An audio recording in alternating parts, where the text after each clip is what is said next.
Olá! Você sabia que há duas alavancas cruciais para a sua transformação interior e reforma íntima? Se você tem interesse nesse tópico, continue assistindo esse vídeo. Antes de entrarmos nas questões de transformação pessoal, é importante sabermos qual é a posição do centro espírita na nossa sociedade. O centro espírita, na verdade, ele é um posto avançado do amor, da espiritualidade superior no meio da nossa sociedade, no meio da humanidade. Ele pode estar numa vila, ele pode estar num bairro, numa cidade ou num país. Eu já vi, inclusive, um centro espírita, no início da sua formação, era num terreno e as reuniões, as preces, os estudos eram feitos embaixo da árvore. Eu tenho fotos sobre isso. Veja, então, o centro espírita, na verdade, pensando no início do cristianismo primitivo, é o que o pessoal chamava de eclésia, que depois se transformou em igreja. Eclésia é um grupo de pessoas, é uma pequena comunidade. Isso é o centro espírita. Um grupo de pessoas que pode estar, de novo, numa árvore, sob uma árvore, melhor dizendo, numa casa ou num prédio enorme, não interessa. Ou numa salinha ou num quarto. O centro espírita é onde o amor está. Esse grupo de pessoas interessadas no amor e em Jesus se reúnem. Então vamos lá. O que podemos dizer que é o centro espírita? É um ponto de luz, um farol iluminando? Um farol no meio da nossa sociedade, mostrando os perigos, iluminando a região em que estamos vivendo, a vida que estamos tendo, vamos colocar assim, mostrando os perigos e nos alertando, apontando o caminho seguro. Com isso, nos ajuda a gerar, a realizar melhores escolhas. O centro espírita produz essa iluminação em nossas vidas, se nós permitirmos, tá certo? E há dois pilares essenciais para a nossa autoiluminação. Primeiro, o centro espírita nos ilumina, a questão é se vamos permitir que essa luz permeie o nosso ser. Para isso, o primeiro é adquirirmos conhecimento de forma qualitativa. E o segundo é praticarmos o bem. Essas são as duas grandes alavancas para o nosso desenvolvimento pessoal. Evoluir, aprender, desenvolvermos não deve se limitar somente à dimensão material. O que eu me refiro? O famoso chá que o pessoal fala nas organizações: conhecimento, habilidade, atitude para você se realizar ou fazer coisas profissionalmente. Essa dimensão material, ela é importante, entretanto, a proposta dessa reflexão é muito mais ter uma altitude maior do que simplesmente você ser capaz de realizar algo profissionalmente. Então, veja, eu me refiro a conhecimentos e habilidades para nos manifestarmos plenamente. Plenamente. Seja para aprender a fazer um pão, cuidar de uma casa, orientar a família, cuidar da família, você participar de atividades manifestando-se plenamente aonde você está, tanto na sua dimensão visível, material, concreta, tanto com os seus valores, que não podem ser vistos e estão dentro de você. Ok? É importantíssimo ampliarmos esse olhar, esse desenvolvimento em nós mesmos e, é claro, aprendermos e desenvolvermos essas duas grandes dimensões, a espiritual, moral, assim como a concreta e material. Bem, nosso corpo, não devemos esquecer, é simplesmente a nossa roupa. É um instrumento que Deus nos possibilitou para que a gente se manifeste no mundo material, no mundo finito. Tá certo? Se você quiser chamar de alma, fica à vontade, se você não se sente confortável de chamar de espírito. O objetivo não é aqui, de novo, a precisão do termo, e sim entendermos quais são essas duas alavancas e como é que nós podemos usá-las para encontrarmos mais ou produzirmos mais felicidade e alegria em nossas vidas e nas pessoas que conosco convivem. Então, de novo, o nosso corpo não é o nosso ser. O seu corpo não é você, é apenas a sua roupa. Então, a jornada de uma alma, olhando agora dentro do nosso corpo, constitui-se de múltiplas existências. São milhares de anos. E isso tudo é somatória desses aprendizados, crenças, valores, experiências, estão dentro de você no seu subconsciente. Múltiplas vivências que nós tivemos, ora estávamos no plano material encarnados e ora estávamos no plano espiritual desencarnados. E nessa repetição, encarnado, desencarnado, encarnado, desencarnado. Algumas dessas experiências foram gratificantes e outras tantas foram desafiadoras. Com o tempo, nós vamos aprendendo que a realidade vivida por nós é criada por nós mesmos. A gente sai do processo de vitimização e a gente entra num processo de amadurecimento e consciência de que nós somos os artífices, os artesãos da nossa realidade. O que colhemos, pensando na proposta agrícola, o que colhemos foi plantado por nós no passado. Se plantamos boas sementes, colheremos boas árvores e bons frutos. Se plantamos sementes medíocres, colheremos árvores e frutos medíocres, infelizmente. Mas essa é a verdade e isso nos conduz a um olhar de mérito, que o nosso esforço seja sempre o melhor, para que o nosso mérito e as nossas possibilidades sejam as melhores possíveis. O mesmo ocorre na semeadura da vida. Ao vivermos as experiências, vivemos também as consequências de nossas escolhas, da nossa semeadura. E, naturalmente, não queremos que a nossa vida seja sempre desafios.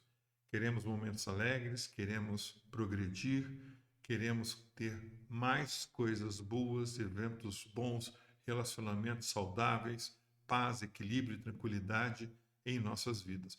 Se queremos efetivamente isso, fica a grande pergunta: o que eu tenho que passar a fazer para que a probabilidade, a chance disso se manifestar na minha vida aumente e permaneça? Naturalmente, começamos a selecionar melhor nossos sentimentos, pensamentos, para justamente termos melhores possibilidades. O nome disso, desse processo, é amadurecimento. E já diziam os benfeitores espirituais: não há movimento mais bonito do que a jornada de uma alma em direção a Deus. E libertarmos-nos dessa ignorância ou miopia que muitas vezes vivemos é também um produto do trabalho oferecido pelo Centro Espírita. Um centro espírita que é um hospital e uma escola para as almas que já se percebem doentes e querem começar a realizar a jornada de cura, de transformação. E a aquisição de conhecimento qualitativo e a aplicação desse conhecimento na prática do bem nos ajuda realmente a sair dessa ignorância e miopia que eu comentei com vocês, produzindo-nos clareza para enxergarmos melhor. Então, indo agora para aprofundar um pouco mais na reforma íntima ou na melhoria de nós mesmos, a gente precisa de fundamentos sólidos, um modelo claro, porque senão fica na base da força de vontade, erro e tentativa. Nós precisamos de clareza nesse processo. Então, eu diria que o primeiro passo que você pode anotar e registrar, nós vamos trabalhar todos os dias, a vida é uma maratona e a gente precisa se manter numa constância de trabalho. Ajuda-nos muito termos um impulso amoroso ou uma força de atração amorosa que nos conduza, que nos facilite o nosso movimento na vida. Então, o primeiro grande passo na transformação é encontrarmos esse impulso amoroso, estabelecendo uma conexão com Deus, que é dele que vem esse impulso. Eu não vou entrar no mérito de contexto religioso ou de crenças. O fato que você precisa entender que esse impulso amoroso é produto do relacionamento com Deus.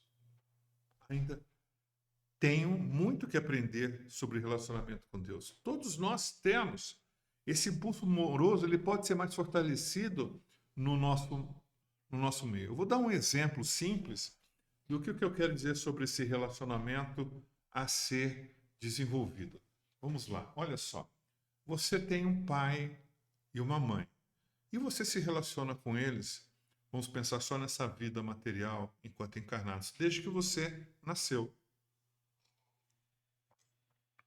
No dia a dia, os cuidados que eles nos deram, a, a gente foi crescendo, fomos desenvolvendo autonomia, começamos a falar sobre os nossos sentimentos, nossos desejos, começamos a fazer, a nos comportar, e eles conversando conosco, dizendo que se o que fazíamos era bom ou não, e sempre nos impulsionando em direção a sermos mais, a sermos melhores, do jeito que eles conseguem. Com o tempo, foi desenvolvendo em nós uma afetividade, uma intimidade, conhecimento mútuo, e também crescendo o amor que nos conecta, que nos liga dentro da família. Você, sabendo também, à medida que você envelheceu, quando aumentou sua idade, sabendo a expectativa de seus pais com relação a você, motivado pela afetividade e pelo amor, você passou a escolher melhores caminhos, procurando honrar e dignificar todo o esforço deles para manter a família e elevar cada um de nós, seus filhos, justificando essa presença deles em sua vida.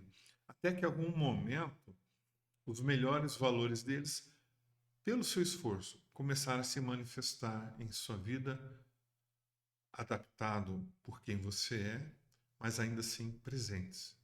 Da mesma forma ocorre com Deus e Jesus em nossas vidas, quando buscamos e desenvolvemos o relacionamento com eles. E o relacionamento é algo simples. Podemos tomar café juntos, convida Deus, Jesus, para o café da manhã, para o almoço, para o jantar, para o seu trabalho, para ir com você ao trabalho, quando você vai caminhar junto à natureza. Qualquer momento da sua vida, insights que você tem, comece a estabelecer esta relação, tá certo? Vai haver uma intimidade e de forma mansa e amorosa, nós vamos gradativamente ajustando o nosso compasso nesta vida. Imagina isso acontecendo vida após vida. Vamos nos ater ao momento presente. Então, nós vamos aprendendo a respirar, a caminhar, ajustando as nossas emoções e, gradativamente, de forma sustentável, a nossa vida vai se transformando. A relação com Deus nos leva a estarmos mais conectados com Ele e com todos ao nosso redor. Pensa nisso, tá bom? O conteúdo deste vídeo que eu estou fazendo, eu aprendi e me inspirou, isso quando eu comecei a dar aula no Centro Espírita, no terceiro ano, que estudamos o Livro dos Médiuns. O nome do artigo é O Centro Espírita e as Duas Alavancas para a Reforma Íntima. Se você tiver interesse em lê-lo, é um artigo de 2015, eu coloquei o link dele no espaço de comentários desse vídeo, tá bom? Vamos lá. Eu já comentei com você sobre o primeiro grande passo para a reforma íntima, que é a conexão com Deus, relacionamento, para ganharmos impulso. E por que não dizer impulso amoroso e uma direção verdadeira, perene? Isso é importante. Então, Arquimedes já nos dizia: me dê um ponto de apoio que eu movo o mundo. Nesse sentido, temos dois pontos de apoio para fazermos alavancas de melhoria. Qual que é a primeira alavanca? É a aquisição de conhecimento qualitativo. E eu quero chamar a atenção, não é quantitativo. Quando nós somos novos, deixa eu pegar um livro aqui. Deixa eu pegar esse livro aqui. Isso aqui é o Espiritismo de A a Z. Quando eu era novo, eu li esse livro aqui em 3 dias, rapidinho. Hoje, compreendendo melhor ah, os ensinamentos de Jesus e a importância de construirmos a nossa casa em base sólida, o meu desejo, o que eu faço é, isso aqui eu não leio em 3 dias. Eu leio um parágrafo ou uma frase e paro para refletir buscando conexões na minha vida. Então, o ritmo mudou e a profundidade de análise também, também mudou, tornando-se mais profunda, em função das minhas necessidades íntimas. É natural que no início da jornada a gente faça um sprint, como se estivesse correndo, a vida fosse um sprint de 100 metros. Agora, passado algum tempo, a gente percebe que é uma maratona. Nesse sentido, a importância de aprendermos a respirar e a digerir o conhecimento e os aprendizados é muito maior. Continuando, então, é, chama atenção para esse aspecto qualitativo, porque uma mente que se amplia percebe novos horizontes e nunca mais volta ao estado anterior.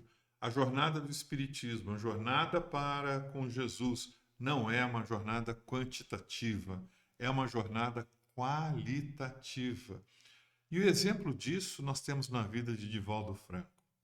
No início da sua jornada, Joana de Ângeles, a mentora espiritual dele, o orientava para quê?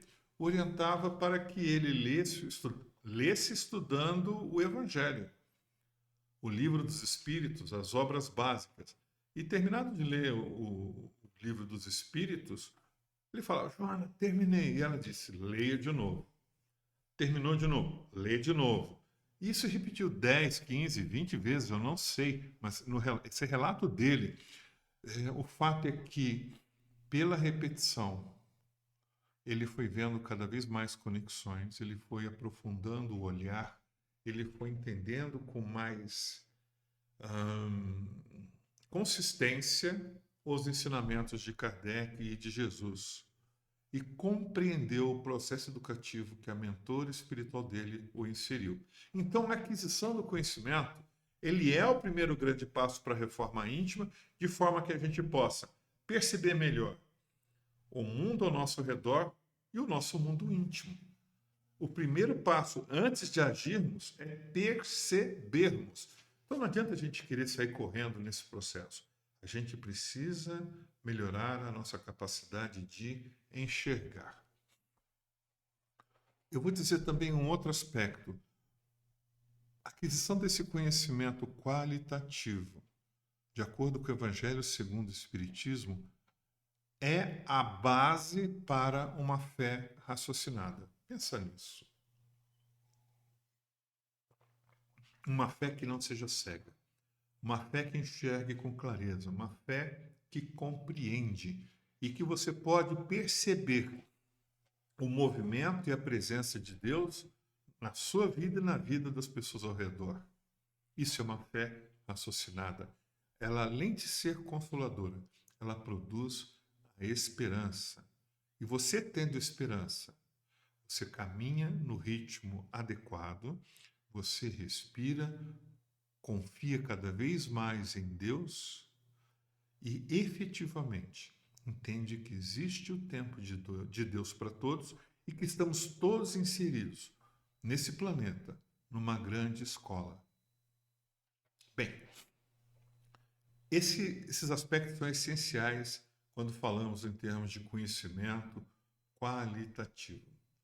Um outro aspecto importante é que quando buscamos entender a doutrina espírita e aprender, vamos ver que temos muitas perguntas e perguntas essenciais. Por exemplo, quem eu sou? De onde eu vim? Para onde eu vou? Por que eu vivo nessa cidade? Eu estou nessa profissão que eu escolhi? Eu faço parte dessa família ou desse país? Por que que eu não nasci na Europa e nasci aqui? De onde vêm essas dificuldades íntimas que eu tenho, os conflitos que às vezes eu poderia evitar e acabo entrando? Esses questionamentos vão trazer reflexões, o aprendizado vai trazer clareza e respostas a essas reflexões. E com isso, compreendendo o nosso mundo íntimo, promovemos o autoconhecimento e a gente passa a ter duas opções. A primeira é: continua tudo como está, aliás, afinal, eu sou lindo e maravilhoso, perfeito. Por que que eu nasci? Foi uma falha no planejamento de Deus. Eu já sei tudo. Essa é a primeira opção. A segunda é em se autodescobrindo. Você vai perceber que tem virtudes e tem oportunidades de melhoria e começa imediatamente, uma oportunidade de cada vez, a tratar, melhorar, resolver no tempo possível. Você escolhe. Você pode ser perfeito ou perfeita, ou você pode se perceber uma obra em desenvolvimento, em que você é o principal responsável, você é o artesão. Então, olha só que informação interessante que eu vou passar para vocês. As respostas da revelação divina estão em dois livros. O primeiro, no livro dos Espíritos, nós temos o código da vida. E no Evangelho segundo o Espiritismo, o que nós temos? O código moral. Dois elementos essenciais para essa construção de clareza em nossas vidas. Afinal, nós não nascemos para fazer isso, aquilo. Nós nascemos que a finalidade última de nossa vida é aprendermos a amar. Bem, sim, queremos desenvolver a dimensão espiritual e moral. E o conhecimento qualitativo nos dá o caminho. Só que simplesmente eu saber não é aprendizado. É só o início do aprendizado, mas não a consolidação dele. O próximo passo é colocarmos em prática tudo que estamos aprendendo. Por isso, a segunda alavanca é a prática do bem. Já aprendemos que conhecemos a árvore pelos seus frutos. Então, o que adianta uma fé sem obras? É necessário produzirmos obras do bem e do amor em nossas vidas. E fica a pergunta: o que é então fazer o bem? É simples a resposta, ela é pequenininha, ela é trabalhosa, tá? Fazer o bem é agir de acordo com a lei de Deus. Fazer o mal é agir em desacordo com a lei de Deus. O bem funda-se na observância da lei de Deus. Eu vi uma palestra do Haroldo Dutra em que ele colocou de uma forma muito simples o que é o bem e o que é o mal. O bem é as coisas boas para todo mundo. E o mal é as coisas boas só para mim. Esse é um exemplo simples, límpido do que é o bem e do que é o mal. Então, praticar o bem, fica claro, é produzirmos coisas boas para todos.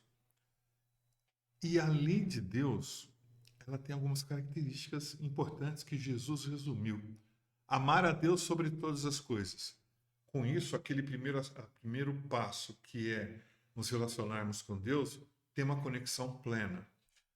E essa é a primeira lei. A segunda é amar ao próximo como a você mesmo. Como é que eu vou amar o próximo se eu não me amo? Se eu não tenho o recurso do amor para dar? E aí que é importante a gente entender que Jesus nos ensinou isso. Ele nos chamou o tempo todo, na sua presença, no seu trabalho público, a construirmos o reino de Deus dentro de nós. O reino de Deus é o reino dos sentimentos, no nosso interior. É como um jardim florido, perfumado, confortável, agradável, em que você cuida da terra, você cuida dos insetos que estão lá, você cuida das flores, você cuida da insolação, você cuida de todos os aspectos para que essas flores se desenvolvam. Esse esforço é o esforço de trabalho nos nossos sentimentos, aprimorando-os. À medida que esse jardim se faz presente, nós vamos ter recursos para dar flores às outras pessoas. E o nome disso é amar o próximo. Vamos caminhar. Amar o próximo é colocar o amor em movimento. E o amor em movimento tem o nome de caridade. O amor em movimento significa que você não precisa ir para a África ajudar as pessoas necessitadas. Deus já te colocou no lugar necessário para você colocar o amor em movimento. Você está aí no lugar certo. Então comece com a tua família, depois com os amigos, no trabalho, fazendo a faxina da casa, lavando louça, arrumando a cama. Como que você vai querer salvar o mundo se a sua casa está em desordem, se a sua família tem severas, grandes necessidades? Então, comece distribuindo as flores para esses seus mais próximos. Gradativamente, à medida que o nosso jardim vai aumentando, a nossa família também vai aumentando e aí sim passamos a fazer mais diferença na vida, no mundo e ganhando um significado enorme, uma vida com significado, tá bom? Vamos voltar para a alavanca da prática do bem.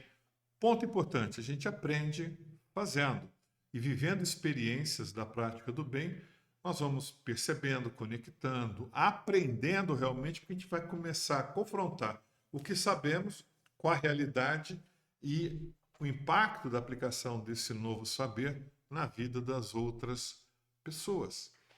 Isso desenvolve nossas novas crenças e os nossos novos valores, tá certo?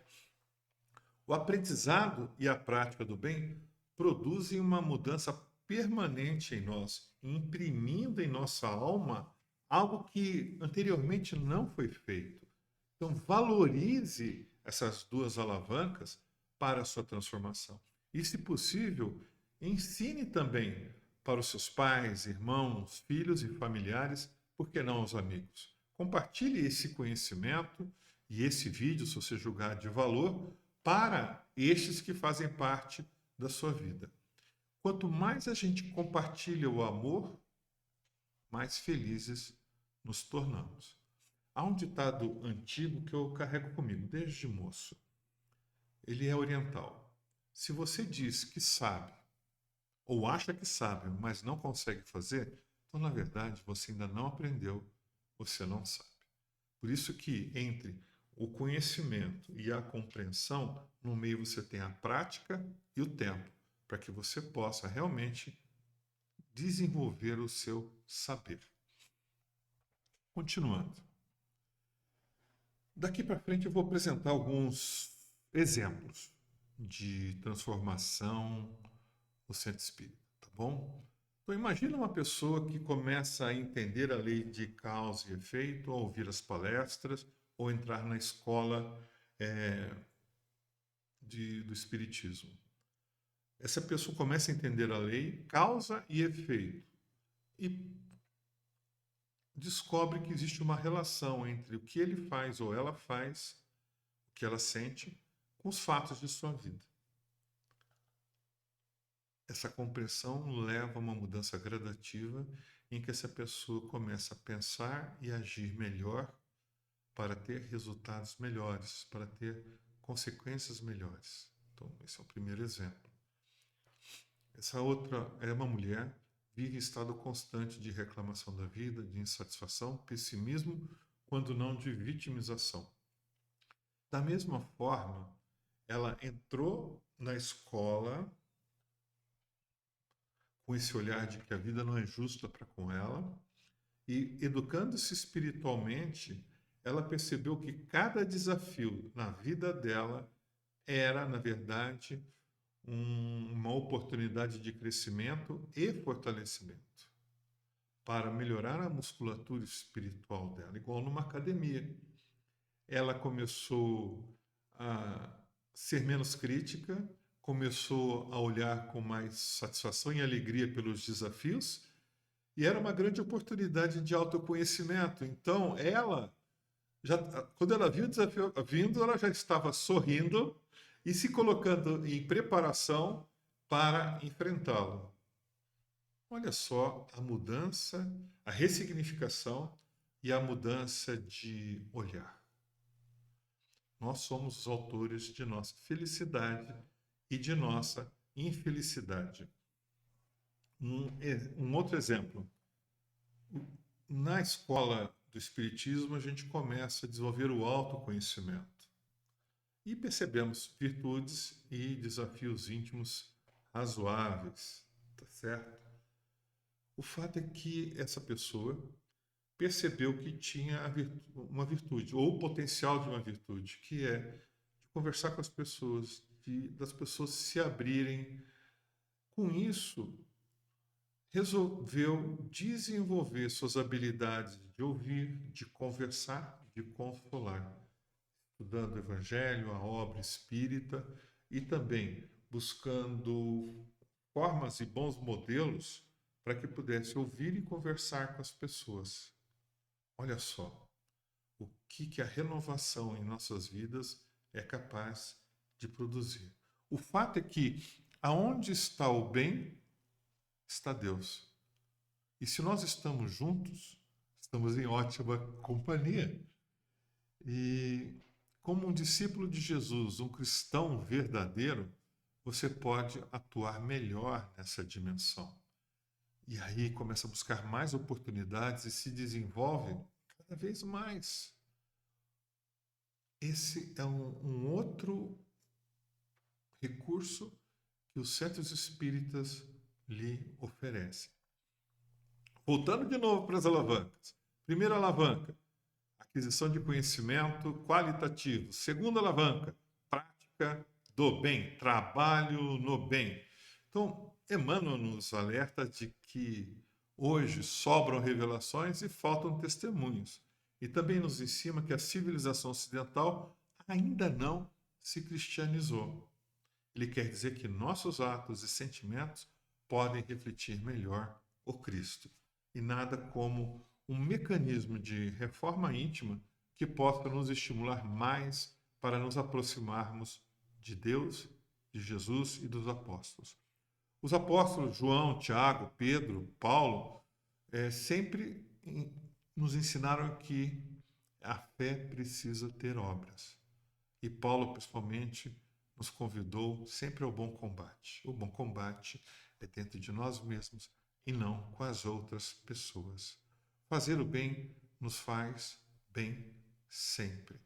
Então, vamos exercitar o servir as pessoas ao nosso redor. Mesmo que a gente não sinta amorosamente, o ato de fazermos, de nos expormos a essa experiência, a este aprendizado, com o tempo, pela repetição, vai se tornando mais natural, integrando-se à nossa personalidade. Em algum momento, a flor nasce, o sentimento de amor vem e você desenvolveu mais uma virtude. No início do trabalho do bem, ele pode ser uma terapia ocupacional. Enquanto realizamos, esquecemos dos nossos problemas. Com o tempo, vemos o benefício que nos foi propiciado. Acredita, confia. Essa é a jornada de praticamente todos os trabalhadores do bem de qualquer religião na nossa humanidade. Tá certo? Vamos verificar alguns outros aspectos complementares e eu vou trazer uma história para vocês para elencar isso. Vamos colocar agora uma história verdadeira, concreta. Eu participei há alguns anos na campanha de caridade para a coleta de mantimentos e roupas usadas para as famílias assistidas aqui em Jundiaí. Esse fato que eu vou relatar aconteceu num sábado, mês de agosto, com sol, à tarde, quentinho, na divisa entre Jundiaí e Várzea Paulista. Naquela época, o nosso grupo de assistência nessa campanha de caridade apoiava outros centros espíritas para desenvolver a mesma campanha e fortalecer a sua assistência social. E era o caso, nós fizemos essa campanha no bairro desse centro espírita, em Vargem Paulista, e essa campanha consistia de duas etapas. Primeiro sábado a gente levava um saquinho com uma mensagem, batíamos nas portas e convidávamos as pessoas a contribuírem com a campanha. Ninguém era obrigado, informávamos que no próximo sábado a gente voltaria. Então, eram umas 20 pessoas. Eu fui seguindo, descendo uma rua, vejo até hoje. Isso aconteceu 30 anos atrás, pessoal. E a casa estava lá. Quando eu vi a casa de longe, já senti que lá eles precisavam de ajuda. Não é que precisavam de ajuda. Era uma casa mais simples, humilde, e eu estava indo para pedir, quando eu sabia, só de olhar, eu percebi que ali haveria necessidade. Apertei a campainha, se aquela casa estava endereçada por Deus para mim, ali estaria o meu aprendizado. Um dos aspectos nossos é vencer o orgulho e nada como a disciplina para nos ajudar nessa tarefa. Apertei a campainha, a senhora veio sorrindo, feliz da vida que eu estava lá e muito feliz pela campanha. Ela estava esperando que a gente aparecesse e pediu que eu voltasse no próximo sábado. No próximo sábado, o que ela fez? Ela me entregou o saquinho com 2 xícaras de arroz e pediu desculpas pelo pouco que ela podia dar. Pessoal, ela me entregou esse saquinho sorrindo, feliz e agradecendo a Deus por poder ajudar aqueles que necessitam mais do que ela. Eu acho que eu nunca vou esquecer. Ela me lembrou a mulher do gasofilácio que nós temos em Marcos, no capítulo 12. Essa mulher do gasofilácio é uma passagem de Jesus que observa a oferta das pessoas num lugar de oferendas no templo. E é também conhecido como oferta da viúva pobre. Ela deu uma moeda e essa viúva deu tudo o que ela tinha para viver. E ao fazer isso, ela exemplificou o desapego aos bens materiais e, acima de tudo, a confiança de Deus. Veja, antes de Jesus, existiam os sacrifícios, pombas, de porcos, de animais. E muito antes, o de pessoas. O Jesus espiritualizou o sacrifício. É o sacrifício do nosso orgulho, o sacrifício do nosso apego, o sacrifício de crenças erradas que a gente possa ter. E essa viúva do gasofilácio, ela fez o sacrifício daquilo que era necessário para ela viver, confiante de que Deus a proveria. A solidariedade, a fraternidade, quando associamos ao sentimento nobre de doação, fala muito sobre quem faz. Fala muito. Caminhando para uma conclusão sobre essas duas as duas alavancas da reforma íntima, vamos lembrar de algumas coisas. Primeiro, nós somos seres interexistenciais. Por um período estamos na matéria, no outro período estamos no plano espiritual. Devemos desenvolver as duas dimensões, a concreta e a moral. Percebendo ou não, vivemos simultaneamente nessas duas dimensões. Então, fiquemos atentos para não nos distrairmos. Vamos construir com dedicação a base sólida da nossa casa íntima. É esse o recado. Eu peço a você que coloque seus comentários, escreva o que você pensa, o que você concorda, discorda, e se você vê valor nesse trabalho, dá uma curtida e compartilha com os teus amigos. Um forte abraço, até breve, paz e bem para todos.